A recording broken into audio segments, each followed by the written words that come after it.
যারা নেট দেখেন, যারা ফেসবুক দেখেন, ইউটিউব দেখেন, তারা যুবকরা বলতে পারো, সাক্ষী দিতে পারো, ফিলিস্তিন, গাজা, লিবাননের যুদ্ধকে কেন্দ্র কইরা ইরানের মেয়েরা তাদের গায়ের অলংকার খুলে জমা দিচ্ছে।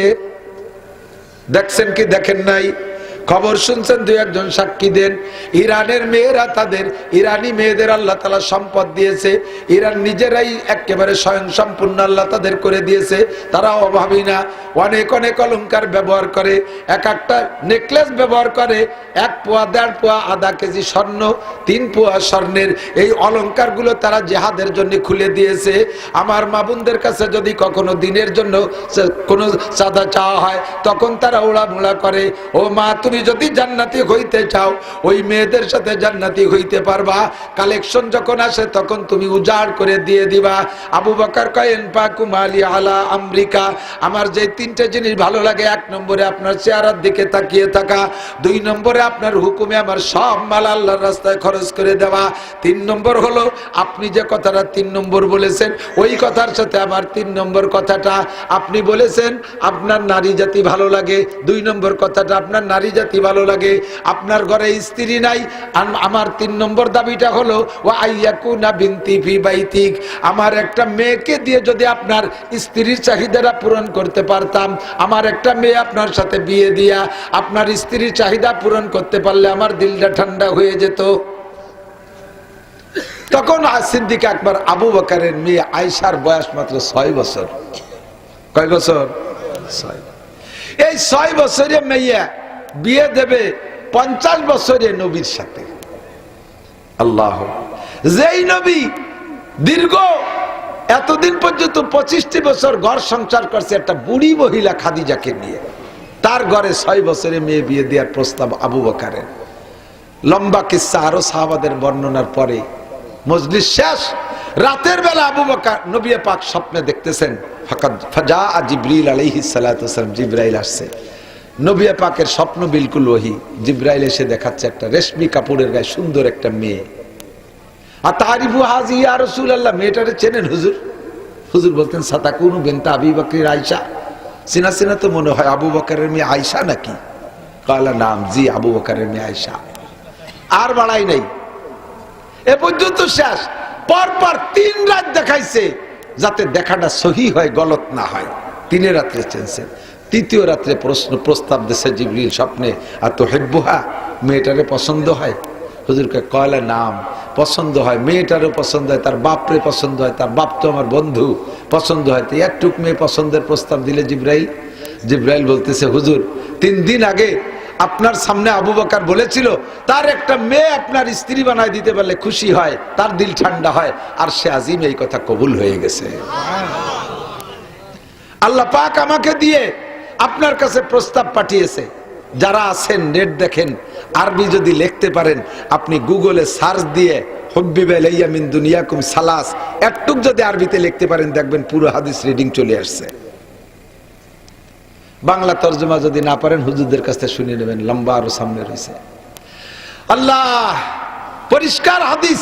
জিবরিল আলাইহিস সালাতু ওয়াস সালাম নবীকে প্রস্তাব দিচ্ছেন, হুজুর আল্লাহ পাক রব্বুল আলামিন আবু বকরের দোয়া কবুল করে ফেলাইছে, আরশে আজিমের রেজিস্টারে লেখা হয়ে গেছে, দিনের বেলা আপনি এই 6 বছরে আয়েশারে বিয়ে করে নেবেন।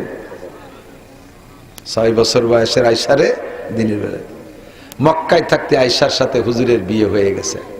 এই আবার কথা কস, ভালো না লাগলে বাড়ি দেখেন, তাই খালি খালি জিমের শিসকা আর ফুটুর ফুটুরের কথা করছিস। বাড়ির জরুরি কথা হলে মাই কি কয় সবাই শুনে, আনাই চুপতা। সব মাহফিলে খুদকুড়ো কাটা সামনে বসে, অবজেও না কিছু, খালি পটুর ফুটুর হতে পারে। সব যত মাহফিল আছে ওইরকম কাটা থাকবেই সামনে, মহা মুশকিল। সারা রাত তাস করতে পারবো, এমন একটু বাধা আসলে বাধা হয়ে যায়। তো হযরত আল্লাহ পাকের রেজিস্টারে অর্ডার হয়ে গেছে, বিয়ে হয়ে গেছে, আপনি বিয়ে করবেন। তো রাসূল দিনের বেলা আবু বকরকে ডেকে বলছে, উপর থেকে অনুমতি পেয়েছি, বিয়ে হবে। বিয়েও করে নিলেন। মদিনায় যাওয়ার পরে, মক্কায় থাকতে 1 বছর পরে, মদিনায় যার 2 বছর পরে আয়েশার বয়স যখন 9, আল্লাহ তাআলা তার কুদরতি কায়দায় 9 বছরে আয়েশাকে 16 বছরে যুবতীর মতো সুঠাম বডির অধিকারী করে দিয়েছে। বেলা 11টার দিক আয়েশার মা আবু বকর সিদ্দিক রাদিয়াল্লাহু তাআলা আনহুর স্ত্রী মেয়েটাকে নিয়ে হুজুরির ঘরে দিয়েছে। যদিও বয়স মানে বডি হয়ে গেছে, কিন্তু বয়সের একটা বুদ্ধি আছে না, সে বয়সের বুদ্ধি তো ওই নেই, ওই যে পুতুল পুতুল নিয়ে খেলনা টেলনা নিয়ে খেলে। মারে কই মা আমার ওইগুলো একটু একটা ব্যাগে উড়ে বাঁধিয়ে দাও, আমি ওইগুলো সারা জাতীয় বলে না। যাইয়া হুজুরির ঘরে ওই খেলনা মেলনা নিয়ে গেছে। ছোট মানুষের ঘুম বেশি, এই বয়সে ঘুম বেশি হয়।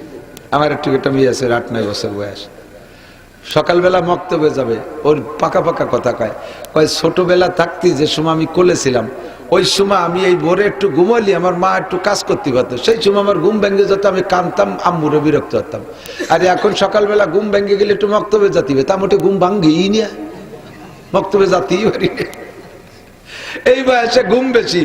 আয়েশা নবীর ঘরে যাইয়া এই 9 বছরের মেয়েকে আল্লাহ এত জিরা কি, এত বুদ্ধি আর এত হুঁশিয়ারি, এত জ্ঞান দান করেছে।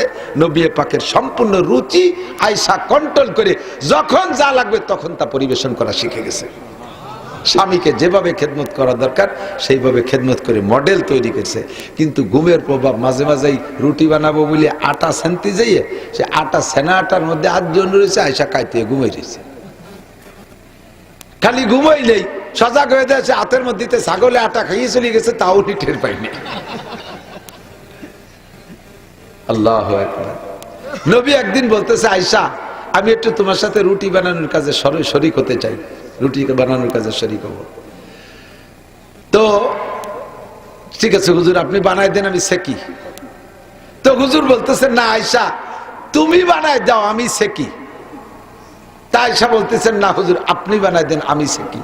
হুজুর বলতেছে আয়েশা আমি যদি রুটি বানাই দেই তাহলে ওই রুটি কিন্তু তুমি সেকতে পারবা না। কয় দেখা যাক হুজুর কি কয়, এত তাও তাও আগুন ধাও ধাও আগুন, এতে আমি সেকতে পারবো না। হুজুর একটা রুটি বানাই দিছে, হাতে করে ডলে একটা রুটি বানাই দিছে, ঘন্টার পর ঘন্টা জাল দিয়ে যাচ্ছে, সে রুটির কোনো গরমই হয় না।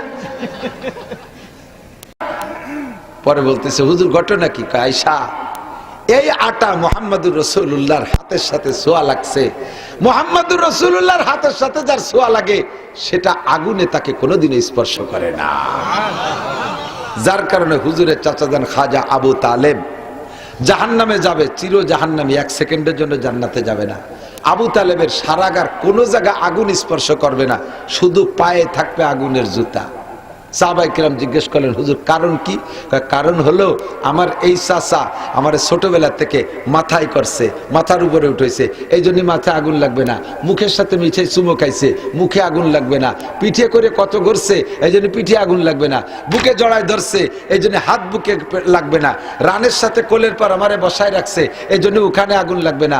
আমার চাচা মোহাব্বত করে কোনোদিনও আমার গায়ে পা লাগায় নাই, যদি একবার রাগ করিও 2টা লাথি দিত তবু আমার চাচার জুতো বরানো হতো না। আমার নবীর সাথে ছোঁয়া লাগলে সে গায়ে আগুন লাগে না। কন্যা সুবহানাল্লাহ। ওই সময় নবীর সামনে বৈশা আবু বকর এরকম চেহারার দিক তাকায় ঘন্টার পর ঘন্টা থাকতে পারে, তাহলে নবী পাকের ডাকে ময়দানে যে গলা কাটাই দেওয়া অনেক সহজ না? সে সময় ডাক দেবে আর চলে যাব, যুদ্ধ করব। আবু বকরে হজে যারা গেছেন তারা বলতে পারবেন, হয়তোবা নাও বলতে পারেন। সাধারণ পাবলিক হজে যে এগুলো খোঁজে না। হযরত আবু বকরের বাড়ি বাবে আব্দুল আজিজ, মক্কা থেকে, মক্কার মসজিদ থেকে বেরোইতে যে বাবে আব্দুল আজিজ, বাবে আব্দুল আজিজের আমার আন্দাজে দক্ষিণ পাশ মিসফালা রোডে যাইতে নামতে এপাশে ওই যে ঘড়ি টাওয়ার দেখেন না, বিরাট একটা জমজম টাওয়ার, তারই কেবলই পশ্চিম পাশে ওই জায়গা বিশাল বিল্ডিং আবু বকর সিদ্দিক রাদিয়াল্লাহু আনহুর বাড়ি, একতলার ভিতরে অনেক বড় নামাজের জায়গা, ওই হেরেম শরীফের জামাতের সাথে জামাত মিলিয়ে দেয়। এই বিশাল জায়গা 1 বিঘে হবে, 52 শতাংশের বিঘের 1 বিঘে জায়গা, ওইটা ছিল আবু বকরের বাড়ি। এখন ওই জায়গার দাম কি জানেন? 1 ফুট জায়গা কিনতে 1 ফুট স্বর্ণ লাগে, তাও বিক্রি করার কেউ নাই। এত বড় দামি জায়গা ফেলাই থুয়ে রসুলের সাথে মদিনায় যাইয়া মুসাফির হয়ে রয়েছে, ঘর নাই, বাড়ি নাই, জায়গা নাই, জমি নেই, খাবার দাবার কিচ্ছু নাই, কোনো ব্যবস্থা নাই। এইটা করা রসুলের সাথে থেকে সম্ভব। হুজুর বলেন তোমরা যারা আমার সামনে আসো, অনুকূল পরিবেশে আসো, গলা কাটাই দিয়া যত সহজ আমার সামনে থেকে একটা জামানা আসবে, সে সময় হাতের নখ কাটা অত সহজ হবে না, হাতের নখ কাটা অত সহজ হবে না। যুবক যুবতী শুয়োরের মতো নখ রাখে, দেখছেন না? কি লোকের শুয়োরনির মতো নখ, ওরে যদি কই নখ কাট, কয় না এই নখ দিলে নিব বানাবো। উনি নখ দিয়ে কলমের নিব বানাবে। জীবনে কেউ কোনোদিন দেখছেন নখ দিয়ে কলমের নিব বানায়? সেই কলম দিয়ে লেয়ে পড়িয়ে একটা ক্লাস পাস করছে? একটা লাইন লেখছে, শয়তানি নখ, মরা নখ যদি বড় হয়ে যায়, এই মরা নখ যদি এক সপ্তাহের চেয়ে বেশি বড় হয়ে যায়, তাহলে ওই মরা নখের গোড়ার ভিতরে পানি পৌঁছয় না, অজু গোসলের পানি স্বাভাবিকভাবে পৌঁছয় না, খিলাল ছাড়া। এক সপ্তাহ পরে যাদের মরা নখ বড় হয়ে গেছে, তারা স্বাভাবিকভাবে নখের অজু বানানোর সময়, গোসলের সময় ভিতরের আঙ্গুল ঢুকে ঢুকে খিলাল করে যদি অজু গোসল না করে, তাহলে তার নামাজ পড়া হারাম, সিজদা দেওয়া জায়েজ নেই। এই জন্যই হুজুর সপ্তাহে সপ্তাহে নখ কাটতে বলছে। আর শুয়োরনির মতো এইরকম লম্বা করে নখ রাখছে, শুয়োরের মতো কেনি আঙ্গুলটা এত বড় রাখছে, এইরকম ফেঁকা দিলে 24টা ঘন্টা তুই যুবক, নিশ্চয় তার কোনো না কোনো কারণে গোসল ফরজ হইছে, তোর ওই মরা নখের ভিতরে পানি দিস নাই ঠিক মতো, এই জন্য তুই 24 ঘন্টা নাপাক, তোর ফরজ গোসল আদায় হয়নি। ফরজ গোসলের সময় শরীরের এক চুল পরিমাণ জায়গা যদি শুকনো থাকে, তাহলে গোসল আদায় হয় না, নামাজ হবে না। সিজদা দিলে বেঈমান হয়ে যেতে পারে, ঈমান নষ্ট হয়ে যেতে পারে। হুজুর বলেন, আমার সঙ্গে তাইকে গলা কাটাই দেওয়া যত সহজ, আখেরি জামানায় সুন্নতের অনুসরণ করে নখ কাটানো অত সহজ হবে না। আমার সাথে তাইকা গলা কাটাই দেওয়া যত সহজ, আখেরি জামানায় দাড়ি রাখা অত সহজ হবে না। যুবকে যদি দাড়ি রাখে, তার সমসাথীরা তারে ব্যঙ্গ করে। কলেজে পড়া যুবক যদি দাড়ি রাখে, তাহলে সাথীরা কি কয়, এ তুই স্যাক খাইছিস নাকি? স্যাক বোঝেন? প্রেম করে ব্যর্থ হওয়ার নাম হলো স্যাক খা। সুবহানাল্লাহ। প্রেম করে ব্যর্থ হলে এরপরে দাড়ি রাখা সুন্নাত। এই দাড়ির নাম স্যাক খাওয়া দাড়ি। যুবককে দাড়ি রাখলে যুবকরা তার কাছে স্যাক খাইছিস। যুবক স্বামী যদি দাড়ি রাখে, স্ত্রী তারে খেপায়, তোমার আমার বর চাচার মতো দেয়া যাচ্ছে। তাহলে কিভাবে দাড়ি রাখে কোন দিতে? কলেজে পড়া যুবক ছেলে দাড়ি রাখছে, তার মা তারে খেপায়, তোর বাপ আজ সাবালে গেল না, তুই বুড়িয়ে গেলি কেন? তোর বাপ আজ দাড়ি রাখে না, সাবালে গেলে, ছেলে বুড়িয়ে গেছে। কথা কান ঠিক না? যেই সময় সুন্নতের উপরে এত বড় আলাই বালাই, বড় লোক ধনী মানুষ একখান গাছের ডাল দিয়ে যদি মেসাক করে, সমসাথী বড় লোকরা ব্যঙ্গ করে, ফকির হয়ে গেছে, বিরাস কেনার পয়সা নাই, ওখানে থাল পাইতে বসো, পয়সা দেবারই তাই দিয়ে বিরাস কিনে নে। ভালো করে মনে রাখেন, 1 কোটি টাকা দিয়ে বিরাস কিনবেন আর 1 লক্ষ টাকা দিয়ে পেস্ট কিনবেন, 1 মাস পর্যন্ত মাজবেন, খোদার কসম আইতকন নেকি হবে না। আইতকন বোঝেন? একটা নেকি রাত দেখলে আমাকে ওইদিকে আইতকন, পুয়াডা নেকি হবে না। আর আশাল গাছের একখান ডাল ভাঙ্গি একটা মাপ মতো সুন্নতি মেসাক বানায় একটা ঘষা দেবেন, 100 শহীদের সওয়াব পাবেন। সুন্নতের পর আমল করলে ব্যঙ্গ করে, ঠাট্টা করে। অনুকূল পরিবেশ না প্রতিকূল পরিবেশ, এই মুহূর্তে সুন্নতের পর আমল করলে এমন নাকি। ও দোস্ত, বলতে যে অনেক দূরে সরে চলে আসছি। আল্লাহ পাক রব্বুল আলামিন আমাদেরকে দুনিয়ায় পাঠিয়েছেন, যাহা কিছু চাইবো কার কাছে চাবো? নবীর কাছেও চাওয়া জায়েজ নাই। নবীর কাছে চাও। বাংলাদেশে যারা পিসাবের কাছে অনেক ভক্ত পীরের মাজারে যায়, পীরের মাজারে যায় সিজদা দেয়, মুনাজাত করে, পয়সা হলে হজে তারাও যায়। যদি কেউ একা একা যেয়ে থাকে না, না দেখে থাকে না, যদি দেখেও থাকে না, মনে নাই, চলেন আমার সাথে আমি রমজানে উমরায় যাব, আমি প্রমাণ করে নিয়ে আসবো আপনাকে। বাঙালি হাজিরা যাইয়া ওই জায়গা রসুলের রওজায় যাইয়া রসুলের রওজার দিক ফিরে হাত তুলে মুনাজাত করে। সঙ্গে সঙ্গে সৌদি আরবের পুলিশরা ওই জায়গা দাঁড়াইয়া বাহুটা ধরে ফিরে দেয় আর মুখে বলে, ইয়া হাজা হাজা শেরেক, ইয়া হাজা হাজা শেরেক, ও হাজি সাহেব, রসুলের রওজার দিকে ফিরে হাত তুলে মুনাজাত করা শিরিক। ইস্তাকবিলাল কিবলা, কাবার দিকে ফেরো। ওয়াইজা সালতুম ফাসআলুল্লাহ, কিছু চাইতে হলে আল্লাহর কাছে চাও। লিমা তাসআলু ইনদা মুহাম্মদ, মুহাম্মাদের কাছে কেন চাও? লা শাইয়া ফি ইয়াদিহি, মুহাম্মাদের হাতে কিছুই নাই। কুল্লু শাইইন ফি ইয়াদিল্লাহ, সবকিছু আল্লাহর হাতে, কাজে চাইতে হলে আল্লাহর কাছে। জোরে বলেন কার কাছে? আরে প্রেসিডেন্টের কাছে চাইয়ে লাভ নাই, প্রধানমন্ত্রীর কাছে চাইয়ে লাভ নাই, নেতাদের কাছে বহুত চাইছি, নেতারা কিছুই দেয় না, বরঞ্চ সরকারি মাল পাইলে খাইয়ে দেয়া নিজেরা গোল হয়ে যায়। বাংলাদেশের সব শোকালাগে কাছে থেকে কারি কুড়িয়ে নিয়ে বিল্ডিং বানাইছে কানাডা। কোন দেশে? কানাডা। আমাকে এই শোকালাগে কাছ থেকে লুটে ফুটে নিয়ে কানাডা বিল্ডিং বানাইছে। আমরা কিছু পাই না, চোখে দেখি না। মরিচের দাম 500 টাকা, আলুর দাম 80 টাকা, পেঁয়াজের দাম 150 টাকা, যেটায় হাত দেয় কদুর দাম 200 টাকা, যাতে হাত দেয় তাতেই দাম। তেলের দাম বাড়তেই আছে, চিনির দাম বাড়তেই আছে। আমরা না খেয়ে মরি, এই দেশের টাকাটা নিয়ে যায় কানাডা। যারা কানাডা নিয়ে যায় তারা আমাকে কিচ্ছুই দেবে না, তাদের চোখে কোনোদিন আমরা পড়বো না। কথা কোন ঠিক কি ঠিক না? যিনি দেখবেন সামিউম বাসীর, আমার আল্লাহ শোনেও দেখে। আল্লাহ পাক রব্বুল আলামিন বলেন ওয়াইজা সাআলাকা ইবাদি, ওগো নবী তোমার আমার বান্দারা যখন তোমার কাছে আমার সম্পর্কে জিজ্ঞাসা করে আল্লাহ কত দূর, সারা দুনিয়া থেকে দোয়া করি আল্লাহ কি আমাদের দোয়া শোনে না? আল্লাহ কি অনেক দূরে বিদায় আমাদের আওয়াজ আল্লাহর কাছে পৌঁছে না? ভালো একটা মাইকি ডাকে কলি কি আল্লাহ শুনবে? আল্লাহ পাক বলেন ওয়াইজা সাআলাকা ইবাদি আন্নি, আমি কত দূরে এই বিষয় যদি তোমার কাছে আমার বান্দারা জিজ্ঞাসা করে তাহলে তাদেরকে বলে দাও ফা ইন্নী কারীব, আমি আল্লাহ দূরে না, আমি আল্লাহ অতি নিকটে। কত নিকটে? সূরা আকের মধ্যে বলেন আল্লাহ কাওয়া নাহনু আকরাবু মিন হাবলিল ওয়ারিদ, আমি তোমার শাহরগের চাইতেও নিকটে। জোরে কন্না সুবহানাল্লাহ। কাজে উদুনি আস্তাজিব লাকুম, আমার কাছে বলো আমি শুনি। গুনগুন করে বলো, ফিসফিস করে বলো, রাতের অন্ধকারে বলো, পাহাড়ের গুহায় গিয়ে বলো, লেপের তলে শুয়ে শুয়ে বলো, কম্বল মুড়ি দিয়ে বলো, বাগানের মধ্যে দাঁড়ায় বলো, যে জায়গা থেকে যেভাবেই বলো, আমি আল্লাহরে বলতে জোরে মাইক লাগবে না। নবী পাক একবার বলছেন নারায়ে তাকবীর, সাহাবায়ে কিরাম জোরে বলে উঠছে আল্লাহু আকবার। হুজুর বললেন ইরবাউ আলা আনফুসিকুম, অত জোরে আল্লাহু আকবার কওকা, অত জোরে বললে নিজের হার্টে কষ্ট হয়, মাথার উপরে প্রেসার পড়ে। তুমি যাকে আল্লাহু আকবার বলে বলতেছো সে বয়রা না, সে বয়রা না, সে শোনে না তা না, আস্তে বললেও শোনে, জোরে বললেও শোনে। কথা বলেন ঠিক কি ঠিক না? তবে মুনাজাত জোরে বলার চাইতে আস্তে বলাই ভাষাগত দিক দিয়েই দাবি করে। আরবিতে কয় মুনাজাত, মুনাজাত হলো আরবি শব্দ, দোয়া বা মুনাজাত। দোয়া মানে ডাকা, আর মুনাজাত মানে আরবিতে মুনাজাতের শব্দের অর্থই হলো কানে কানে কথা বলা। বুঝতে পারিনি? মুনাজাত মানে কি? কানে কানে কথা বলা। তো কানে কানে কথা কি মাইকি কয় নাকি? মসজিদের ভিতরে জোরে জোরে কচ্ছে, একটা কথা গোপনে কইতে হবে, হুজুর একটু দিকে ফিসফিস করে একটু কয়, এর নাম কানে কানে কথা। আর আমাকে মুনাজাত মাইকে জাবর ছেড়ে না করলে হবে না, তাই কি মুনাজাত তাই নাকি? আর আপনার কি প্রয়োজন এটা তো আমি জানি না।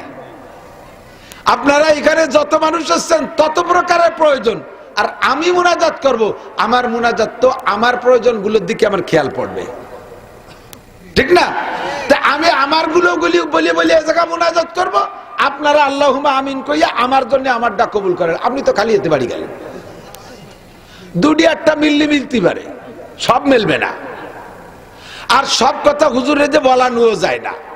আপনার একটা মাইয়ের বয়স 39 বছর, আপনার নাম কালামুল্লাহ, মাইয়েটার নাম কাজলি, চেহারা আলকাতরাতুন নিসা, ধুবসা কালা, বতি হইয়া আর পাইয়ে গেছে 39 বছর বয়স।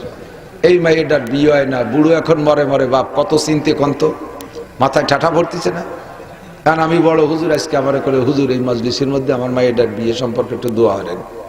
আমি কইল আল্লাহ কালামুল্লাহর মাইয়ে কাজলি আলকাতরার মতো কালা, বয়স 39 বছর, তাহলে তুমি কাল সকালে বিয়ের ব্যবস্থা করে দিও। সবাই আমিন কইলেন। কাল সকালে কাজলি বাড়িতে ঘরেতে বাইরেতে পারবে। এ তুই সেই কাজলি? কালামুল্লাহর কাকা আপনার মাইয়ে? কাকা রাস্তায় আটতে পারবে না। আর পরের মেয়ের জন্য আমি অত মোহাব্বতের সাথে দোয়াও করব না। আমার মেয়ের বিয়ে বাকি থাকলে আমি যেভাবে বলবো, আপনার মেয়ের জন্য তো আমার ওই মায়া না। মসজিদে নামাজের পর ইমাম সাহেব কেন মোনাজাত করে না, এই নিয়ে একদল আদা জল খাইয়ে নামে। মোনাজাত করতেই হবে। যদি ভিনে মোনাজাত বাদ দাও হুজুর, তাহলে তোমার চাকরি খেয়ে দেবো। এইগুলো সভাপতি, সেক্রেটারি, কমিটির লিডাররা রেডিও যে ওত পাইতে রয়েছে, খালি একটা দিন মোনাজাত মিস করলি হয়, সেই দিন দেবো চাকরি ছুটইয়া। হুজুর কয় মোনাজাত যদি করতে হয় তাহলে করার মতোই করবো। হুজুর এবার আরবিতে মোনাজাত করে, সবাই তো আল্লাহুম্মা আমিন কয়।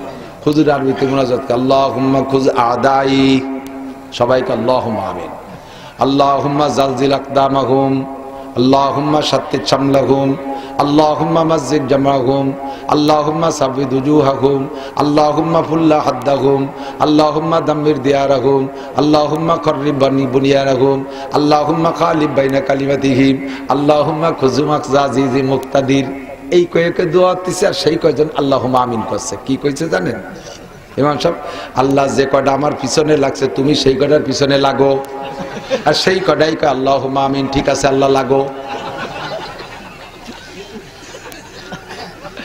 আল্লাহ যে কয়টা আমার চাকরি ছুটানো জন্য এই যে বইছে আছে, ওই কয়টার মুখ কালা করে দাও।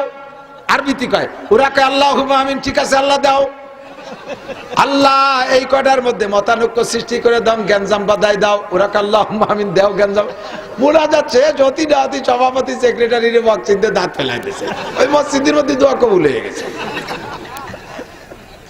হুজুর রে যে দোয়া হবেন চেনেন হুজুর রে, ওই পাইকারি দোয়ার দরকার নেই, দোয়া হবে যার যার। কথা কোন, দোয়া হবে যার যার, গোপনে নির্জনে। উদু রাব্বাকুম তাদাররুআন ওয়া খুফিয়া, তোর ডাকো ডাকো তোমার রবকে কেঁদে কেঁদে গোপনে। কোরআন শরীফের আয়াত, উদু রাব্বাকুম তাদাররুআন ওয়া খুফিয়া, ডাকো তোমার রবকে কেঁদে কেঁদে গোপনে। সব মানুষ যখন ঘুমিয়ে আছে, আল্লাহর নবী বলেন রাজুলুন যাকারাল্লাহ খালিয়ান ফাফাহাজাত আইনা, সমস্ত মানুষ ঘুমিয়ে আছে, একা একা শেষ রাত্রে উইঠা আল্লাহকে বুঝাই বলবেন, আল্লাহ দেখো এখন কেউ আসে নাই। আল্লাহ দিনের বেলা হলে বহুত মানুষের ভিড় হয়ে যায়, এখন সবাই ঘুমাই রইছে, তুমি আর আমি দুইজন মাত্র সজাগ, নির্জনে গোপনে তুমি আমারে মাফ কইরা দাও, আমার চাহিদাগুলো পূরণ করে দাও। আল্লাহ আসমানে এসে আখেরি আসমানে ডাকতে থাকে, আল্লাহ মুস্তাগফিরিন ফাগফিরালাহ, কে আছিস গুনাহগার, আয় মাফ করে দেব। আল্লাহ মুস্তারজিকিন ফারজুকা, এ যুবক সমন্বয় মিছিল করে তুমি চাকরি বাকরি পাইছো, ওই দুই তিনজনে পদ পাইছে, তোরা তো ছাগলের 3 নম্বর বাসার মতো লাফাই ফালাই বাড়ি চলে আইছিস, তোকে তো চাকরি বাকরি হয়নি, তোকে রুজির দরকার, আমার কাছে আয়। ওই ডাকা যে ভালাই হবে না, হাসিনের খেদাইছো তবুও চাকরি পাও নাই, ডাক্তার ইউনুস আইসে তো তোমাকে চাকরি দেই নাই, ও কেউ দেবে না। চাকরি পাইতে হলে আল্লাহ মুস্তারজিকিন আমার কাছে আয়, আমি তোরে চাকরির ব্যবস্থা করে দেব, আমি তোর রুজির ব্যবস্থা করে দেব, দুনিয়ার কেউ দিতে পারবে না। কথা কন না কেন, ঠিক কি ঠিক না? যত মানুষের জায়গায় সমন্বয়ে যে লাফাইছে, সবার কি চাকরি হয়েছে? কয়জনের হয়েছে? খুব একটা হয়নি, কেরই হয়নি। কয় যে আমরা কইতে দেবো চাকরি, সরকার আসুক, নির্বাচিত সরকার, তারা জাগে যায় দিবে না, এই কয়ে বুঝতে থুয়ে দেছে। আল্লাহকে আমিও বুঝ দেই না, আমি হলো নগদে দিয়ে দেই। তোরে একটা চাকরি দিলি খুশি হবি, তার চাইতে তোর আন্ডারে 100 লোকের চাকরি করাবো, তোরে মালিক বানাই দেবো। পারে কে? পারে কে? আল্লাহর কাছে চাইবা, গোপনে গোপনে কেঁদে কেঁদে চাইবা। এখনকার চাই তো কত, তো হয় না, তো ঘটনা কি? কতই তো সালাম, জীবন ভরে সালাম, তা তো সবটা হয় না। আপনারা কন আল্লাহ কবুল করবে, তাতে কি একটা দোয়া তো কবুল হয় না। গতবারও যে অবস্থা, এইবারও সেই অবস্থা। কারণ কি?